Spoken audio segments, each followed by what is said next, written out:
Medieval Europe was a time of warfare. Not only were there conflicts between nations, but also internal conflicts within the country with lords fighting each other. The war is also fought with Muslims who tried to invade.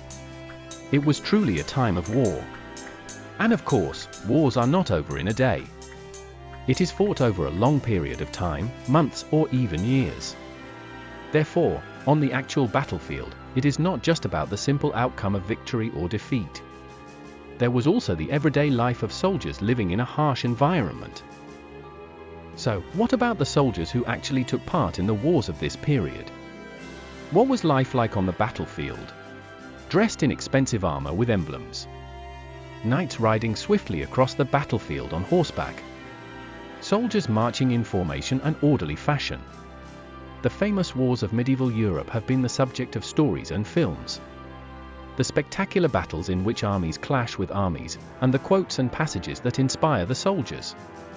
There are plenty of dramatic scenes in movies. Are these really true? What kind of people took part in the war and in what style did they fight? Let's take a look at what it was like back then. In this period there was a season of war, known as the campaign season. Wars were basically fought at a fixed time of year. The on-season of war was spring after the planting of seeds and before the harvest in autumn. The winter and spring were the off-season. Why were wars fought at these fixed times? The main reason was to avoid the agricultural mating season. But above all, it was difficult to fight in winter. If fought in winter, it would be difficult to procure food and food supplies locally. And there was also the risk that the march would be hampered by snow and other obstacles. The difficulty of the war would increase at once. But if you fight without winter, soldiers will have enough food to eat and you will be able to proceed as planned. This is why wars naturally tend to be fought from spring to autumn. But of course, it was not always possible to fight on season. Take, for example, the Battle of Hastings in 1066. William the Conqueror of France invaded England. He fought King Harold. William the Conqueror's aim was to take the English throne. First, William the Conqueror summoned St. Bride and organized his army. He is now ready to raise this large army to land in England. However, the wind is not favorable and the ship's progress is delayed. William the Conqueror was unable to land for some time. This threw a wrench into his plans. But it was not William the Conqueror who was driven into a corner, but rather the landing that was delayed. King Harold, who had prepared a large army to meet them and had set up camp, found himself in a desperate situation. This was because most of the soldiers in King Harold's army at this time. The soldiers were the so-called militia, made up of civilians who had been called up. And most of the civilians in executive positions were farmers. For them, growing crops was a priority. William's landing was delayed, and the battle was delayed until the autumn. Then, because it was almost harvest time, the militia returned to their farms. As a result, King Harold's army was quickly weakened. William the Conqueror landed in the south of England to take advantage of the situation. On receiving news of the landing, King Harold rushed to the area gathering men along the way. However, he was blinded by an enemy spear and died. William the Conqueror was victorious. And, as he had hoped, he ascended the throne of England. Thus, choosing the right season for warfare is a very important part of warfare. It was a very important part of the war. As I mentioned earlier, King Harold's army included many militiamen. But they were low-ranking foot soldiers. At that time, the army consisted of auxiliary soldiers like them and highly skilled combat soldiers such as knights. Naturally, there were various differences between them in terms of remuneration and other aspects. But they also had something in common. That is, they had to prepare their own weapons and armor. Knights of relatively high rank and wealth could go into battle wearing luxurious armor and carrying fine weapons and horses. However, poor auxiliary soldiers had no equipment. Unable to prepare adequate equipment, it was not uncommon for them to appear on the battlefield dressed in simple clothes, as if they were going to work in the fields. As a result, there was a significant difference in equipment depending on social status. When it comes to equipment, cloth garments and wooden sticks, such equipment would be of little use on the battlefield. I don't know if it was because there were soldiers who joined the army in such light clothing, but Charlemagne, the great hero of the Middle Ages, created a list of items for soldiers to carry. According to the list, the weapons to bring are shield, a spear, sword, bow and arrow, axes, arrowheads. It seems like a lot of work just to have a whole range of weapons. In addition to this, axe, mallet, iron shovels. Just getting the weapons and tools on the list would fill up our luggage already. But the list goes on. In fact, the list includes 3 months' worth of food and 6 months' worth of provisions. It is a recommendation, so unlike tools and weapons, it's not obliged to bring them. That said, if you don't bring your own food, you might end up going hungry, which is scary. So what did soldiers eat during this period? As with weapons and armor, especially from the early to mid-Middle Ages, they basically procured their own food. Therefore, as with equipment, there were differences in diet based on social status. Poor auxiliary soldiers basically ate bread with stew made from whatever ingredients were available, and it was common for them to eat raw carrots. In contrast, knights had a completely different diet from auxiliary soldiers. Knights were originally members of the upper class, like nobles, so eating carrots whole was something their pride would not allow. Knights had their own chefs accompany them, and they ate luxurious meals made with plenty of fresh ingredients such as meat and vegetables at beautifully set tables.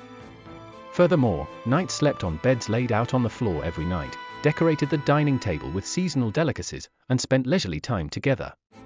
It's almost as if knights were glamping while auxiliary soldiers were surviving. Such a huge disparity exists. In this way, there was a significant disparity among military soldiers, and a complete class system was formed even on the battlefield. And just as knights brought their own cooks, the military also included a significant number of people other than soldiers. So, who else was in the army besides soldiers during this period? For example, blacksmiths, who played an essential role in the military, always participated in the army. Why were blacksmiths so important? Because once people started fighting, weapons would become damaged and lose their sharpness, and armor would become dented, so maintenance was necessary. Of course, blacksmiths participated in the army, but they were also important figures in the society of that time, when wars were ongoing. For example, records from around 800 AD show that local lords were required to hire blacksmiths before the start of a war and have them prepare weapons. Weapons and armor were essential items for war, after all. Blacksmiths at the time were highly valued by knights who needed expensive armor and nobles who wanted to gain an advantage by obtaining high-performance weapons. In addition to blacksmiths, many merchants joined the army in search of business opportunities, providing goods and services to the soldiers. As a result, the army was said to resemble a small town on the move. The army was organized into battalions, but it was not only made up of people. What is it? It's a military horse. When knights participated in wars, they brought at least 6 horses per person. So there were many horses in the army. Of course, knights did not do menial tasks such as taking care of horses. Therefore, they brought attendants to take care of the horses, and craftsmen to maintain the horseshoes that protected their hooves. High-ranking knights were different. When we hear about the horses ridden by brave knights, one might imagine a sleek, handsome horse like a thoroughbred, a famous breed. However, a study of 2,000 horse bones excavated from archaeological sites across England, dating from the 4th to the 17th century, revealed a surprising fact. Apparently, the horses of that era were only about 150 centimeters in size.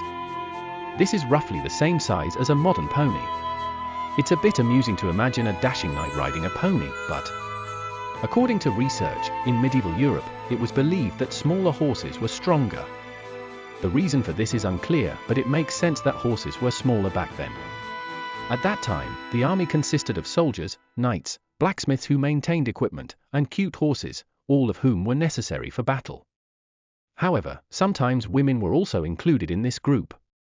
They were prostitutes. There are records indicating that lodgings for prostitutes were set up near the soldiers' tents. The soldiers must have been very happy, but at that time, there was a reason why prostitutes could not always be used. This was because, from the perspective of Christian doctrine in medieval Europe, prostitution was fundamentally not permitted. However, from the military's perspective, it boosted soldiers' morale, so they wanted to allow the use of prostitutes, but the church objected. In such circumstances, prostitution was sometimes prohibited, and at other times permitted, with various measures being repeatedly implemented regarding prostitutes. For example, an ordinance issued in the 15th century clearly reflects this situation. Its content did not completely prohibit relations with prostitutes, but rather imposed certain restrictions. However, these restrictions were limited to prohibiting the use of a single prostitute. It was a content that showed a glimpse of humanity, saying, it should not be permitted, but it is a bit difficult to completely prohibit it. In medieval Europe, the use of prostitutes was strictly restricted, but Christianity had a great deal of influence. However, the church did not just interfere in wars. Surprisingly, clergymen, namely bishops and archbishops, took up arms and participated in wars as warriors. There were great benefits for the clergy in taking up arms and participating in wars. The main benefit was the expansion of their power. For example, in the Battle of Hastings, which I mentioned at the beginning, in the Battle of Hastings mentioned earlier, he contributed significantly to the war by providing funds for ships to invade England alongside William, and his efforts were recognized. After the war, he acquired a large estate in England as a reward. This estate, granted as a reward, was said to hold power second only to the king.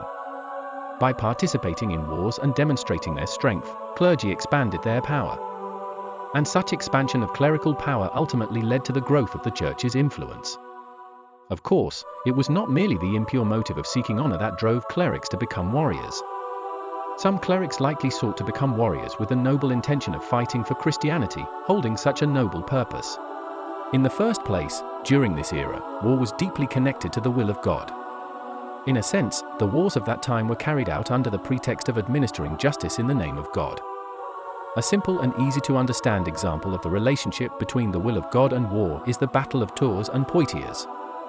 For example, the Battle of Tours and Poitiers in 732 successfully repelled the Islamic forces that were attempting to invade Europe. As a result of this battle, European Christians were hailed as the greatest princes of the Middle Ages in history. Such victories over non-Christians signified the legitimacy of Christianity. It was because the God worshipped by Christians was righteous that they were able to defeat the Muslims. The victor's God was righteous, while the vanquished's God was a false deity. Such logic existed in Christian warfare. And this way of thinking was not limited to battles against non-Christians. During this era, civil wars were also commonplace, and in such cases, the battles were between Christians themselves. Both sides worshipped the same Christian God, and both gods should have been correct, but in such cases, the victorious side was deemed to be following the will of God, while the defeated side was either without God or had defied his will. Furthermore, this relationship between war and the will of God was frequently invoked by powerful figures seeking to justify their authority. As a result, many medieval leaders believed that victory proved that God's will was on their side, and waged war in the name of God. Powerful figures used God and Christianity to expand their territories, while the Church, in turn, granted divine legitimacy to powerful figures, thereby strengthening their power. Thus, the state and religion were in a close, mutually exploitative relationship. For example, Charlemagne, who unified all of Europe in the 8th century and built an empire, declared himself in a letter to the Pope of Rome as a true Christian ruler and emperor, a king and a clergyman. He fought tirelessly for Christianity and for his own power. In the process, he built churches one after another in the lands he ruled, and converted the local residents to Christianity. By unifying Europe and making it predominantly Christian, he is regarded as the founder of the Christian European kingdom and is also called the Father of Europe. Additionally, Charlemagne's contributions to Christianity were recognized, and he received the imperial coronation from the Pope. Behind this, it is believed that the Pope sought to enhance his political power, while Charlemagne desired to elevate his own power and attain a higher status. This clearly illustrates the inseparable relationship between state and religion. In this way, Christianity was deeply intertwined with the state, and played a significant role in the motives for war and the power of the ruling class. I digressed a little. Let's get back to the main story. After selecting the right season and recruiting soldiers, they would march to their destination, accompanied by officials, prostitutes, and holy eaters. Once the group arrived at the site, the battle would finally begin. However, it was not like the battles you see in movies, where large formations of infantry clash spectacularly with weapons. The wars at that time were basically sieges. Once you had stormed the enemy's fortress and completely surrounded the castle, a major battle would take place there. These sieges are said to have lasted from several weeks to several months. You might think, why not just attack the castle quickly? But there was a reason for this. Because the purpose of war was to seize the enemy's land and castle with as little damage as possible. If you were to capture land with a castle that had been burned to the ground and reduced to ruins, there is little benefit. The more intact it is, the more it can be utilized as is, making it convenient for subsequent control. That is why siege warfare was the norm during this era. However, of course, it was not simply a matter of surrounding the castle without taking any action. There were siege weapons designed to advance the war in a favorable manner. Siege weapons are tools used to breach the high defensive walls and gates of castles, such as catapults that could launch large stones over long distances, and siege towers that allowed infantry to climb castle walls. For example, in the Siege of Kenilworth in 1266, these siege weapons were deployed. This was a battle in which Henry II, King of England, suppressed a rebellion by nobles who had barricaded themselves in Kenilworth Castle. For this battle, the siege forces brought 9 siege towers and numerous catapults to the battlefield, and prepared 60,000 crossbows, which had far greater penetrating power than bows. With such an arsenal, one might think the castle could be easily captured, but this siege lasted 6 months. As mentioned earlier, the purpose of war was to seize the enemy's land and castle with minimal casualties, so the weapons were used to intimidate and wear down the enemy, and to encourage surrender. Arrows rained down day and night, and the thunderous sound of catapults seemed ready to collapse the castle walls at any moment. Food and weapons dwindled day by day, communication was cut off, and it was difficult to assess the enemy's remaining resources or the state of the outside world. The besieged side was in a dire situation. Ultimately, the battle ended when the nobles besieged at Kenilworth surrendered, but at that time, there was only enough food left for 2 days inside the castle, and diseases were also spreading. Given such circumstances, it is understandable that they surrendered. Thus, Henry III minimized losses while acquiring new lands and castles. In medieval warfare, siege warfare was the standard tactic, anticipating future control.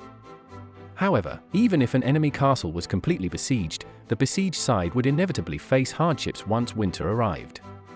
Therefore, it was common for besiegers to lift the siege and return home once winter set in. But does that mean that as long as one prepares sufficient food and weapons for a siege, everything will be fine? Not necessarily. In fact, there was an incredibly important factor that determined the outcome of wars at the time.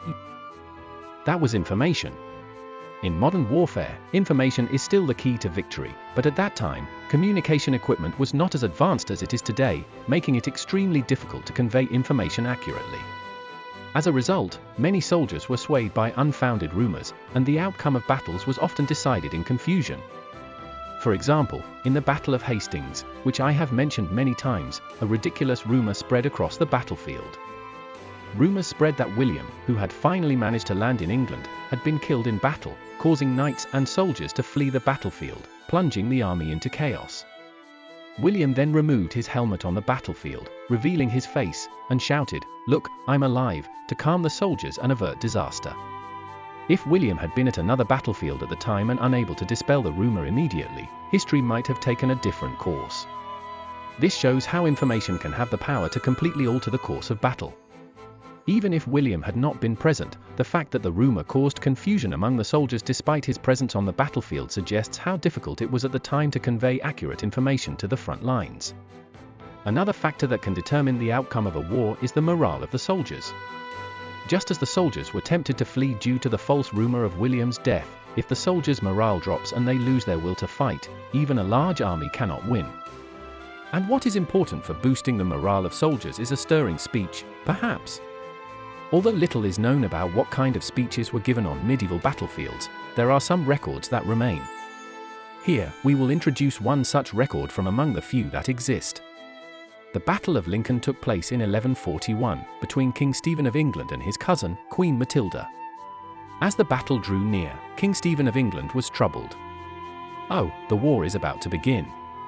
As king, I should give a cool speech before it starts. And I want to boost the soldiers' morale. But my voice isn't very impressive. Wait, there was someone who was really good at speeches. "All right, I'll have them give the speech instead." Thus, King Stephen, who lacked confidence in his voice, entrusted the speech to Baldwin, the master orator. It seems he also left the content of the speech entirely to Baldwin. Baldwin delivered a fine speech asserting the king's divine birth and legitimacy, and informing the soldiers that they were a large army and destined for victory. However, the result was a decisive defeat. Baldwin was captured along with the king and became a prisoner of war. He was captured along with the king and became a prisoner of war. It's a shame it didn't become a famous speech that would have gone down in history. However, in medieval Europe, it was common for historians compiling records of important wars to manipulate and rewrite great speeches to create more dramatic narratives. Among the many famous speeches in history, the most renowned is the dramatic speech delivered by the English army at the Battle of Agincourt in 1415. The most famous medieval speech is the dramatic speech delivered by the English army at the Battle of Agincourt in 1415. On the morning of that day, facing a French army 5 times larger than their own, Henry V delivered a speech to his soldiers, whose morale was clearly low. This day is called the Feast of Crispian. He that outlives this day, and comes safe home, will stand a tiptoe when the day is named, and rouse him at the name of Crispian.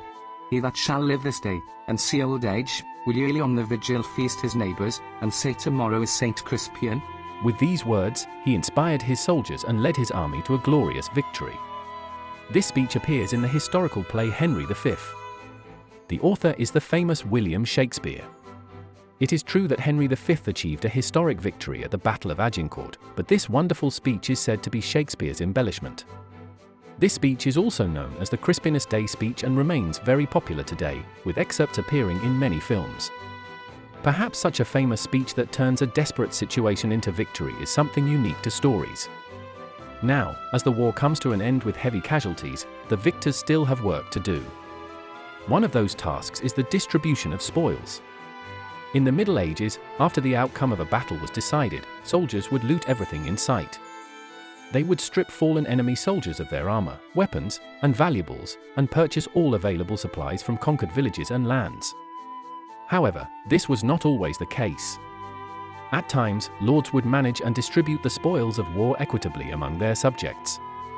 In fact, when Charlemagne conquered the Avar palace in Central Europe in the late 8th century, it is known that he distributed the vast wealth found in the palace among his subordinates. Additionally, victors had to deal with the management of prisoners of war. Capturing prisoners in battle meant the need to feed and protect them, so prisoners of war were, to be honest, quite a hassle. Therefore, after Henry V won the Battle of Agincourt in 1451, it is said that he processed the captured French soldiers en masse. However, not all prisoners were necessarily killed. If there was an advantage to taking prisoners, they were not killed. For example, if a nobleman could afford the ransom for a prisoner, they were released in exchange for money or land. Among them, knights were particularly popular as prisoners, as their armor could be sold for a high price, and the knights themselves could be exchanged for ransom. Additionally, the higher the social status, the higher the ransom amount. For example, there is a story that Harold's mother, who was defeated at the Battle of Hastings, offered to exchange her son's weight in gold for his body. As the exchange of prisoners for money became routine, rules regarding payments were established, and capturing prisoners for ransom developed into a thriving business market. As the exchange of captives for money became routine, rules regarding payment were established, and capturing captives for ransom developed into a thriving business market. In medieval Europe, armies were composed of knights riding medium-sized horses, poorly equipped foot soldiers, and many non-combatants such as merchants and craftsmen. There were many small stories on the medieval battlefield that were not recorded in history. The history of the world is still shrouded in mystery. Let's continue our journey to uncover the mysteries of the world together. See you again on our next journey. Thank you for watching.